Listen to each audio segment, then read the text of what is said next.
Hello and welcome to the channel. Today, we're diving into some fascinating facts about US nickels that you probably didn't know.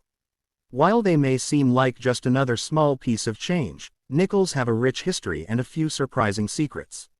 Whether you're a coin enthusiast or just curious, stick around because you're about to learn something new. Let's kick things off with a bit of history. Did you know that the very first US nickel wasn't actually called a nickel? It was the shield nickel, introduced in 1866, and it got its name from the shield design on the front. Interestingly, nickels were created to replace the half-dime, which was a much smaller silver coin.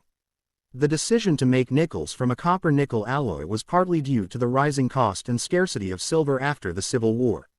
The 5-cent coin made from this new alloy quickly became popular and remains in use today.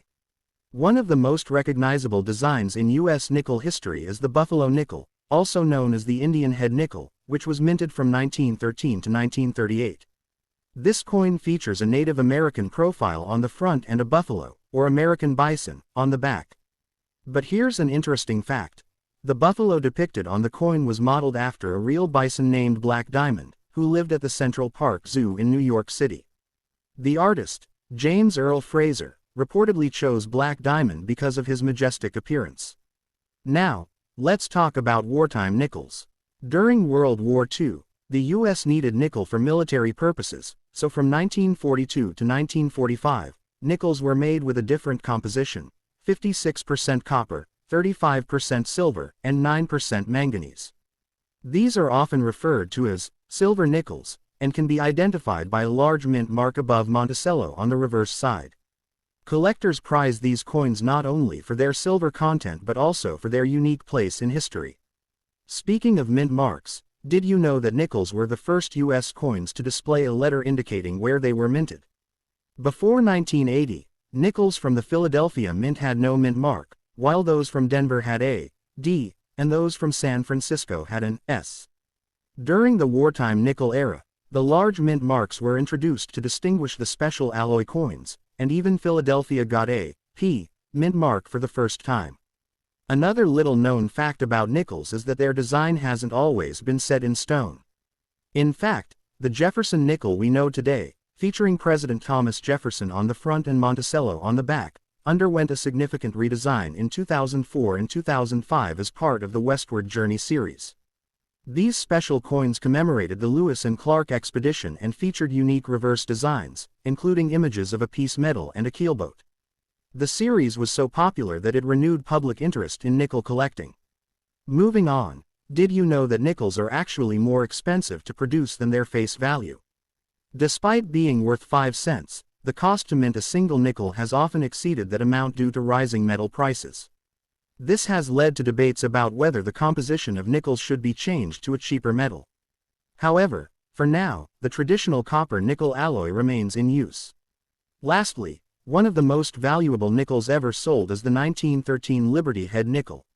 Only 5 of these coins are known to exist, and they are considered among the most famous and sought-after coins in the world. One of them sold for over $4 million at auction. What makes these coins so special? They were never officially authorized by the U.S. Mint, making them a mysterious and rare find. Where we'll uncover more hidden gems about these fascinating coins, including fun facts about error coins, minting processes, and their role in American culture. Interesting facts about U.S. nickels. In Part 1, we explored the history of nickels, iconic designs like the Buffalo nickel, and valuable wartime and rare Liberty Head nickels. Now, let's uncover more hidden gems about these fascinating coins, including error coins, minting quirks, and their unexpected role in American culture. Let's begin with one of the most intriguing aspects of coin collecting: error coins. Mistakes made during the minting process can turn an ordinary nickel into a valuable collector's item. One famous example is the 1937 D, three-legged Buffalo nickel. Due to over-polishing of the die at the Denver Mint, the front right leg of the buffalo is missing, creating a highly sought-after rarity. Another popular error is the double-die Jefferson nickel, where elements like the date or lettering appear duplicated due to a die misalignment. Collectors love these mistakes because they make the coins unique. Another fascinating fact about nickels involves their composition. While modern nickels are made of a copper-nickel alloy, Some earlier versions, as we mentioned in Part 1, contained silver during World War II. What you might not know is that the switch to the silver alloy was a wartime necessity, and the coins were designed to be easily distinguished from regular nickels by their large mint marks. Interestingly, because of their silver content, these war nickels are often sought by both coin collectors and silver investors alike. Now, let's talk about some quirky minting facts. Did you know that nickels are actually minted in a way that makes them surprisingly durable? The copper-nickel blend is resistant to corrosion, which is why nickels often survive decades of circulation without major damage. Additionally, the raised edge of the coin helps protect the design from wear and tear, making nickels some of the sturdiest coins in your pocket change.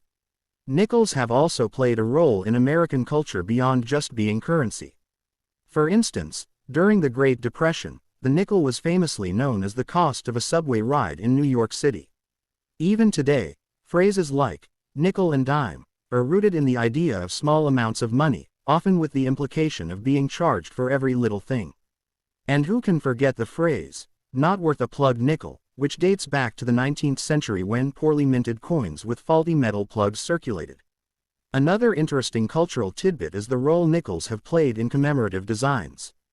While the Westward Journey series in the early 2000s was a major redesign, it wasn't the first time the nickel celebrated American history. In 1938, the introduction of the Jefferson nickel was part of a broader effort to highlight American achievements. The design featuring Monticello, Jefferson's Virginia estate, remains one of the most iconic elements of U.S. coinage. If you're a collector or thinking about starting a collection, nickels are a great place to begin. They're affordable, widely available, and have enough variety in design and errors to keep things interesting. Some collectors focus on building a complete set of Jefferson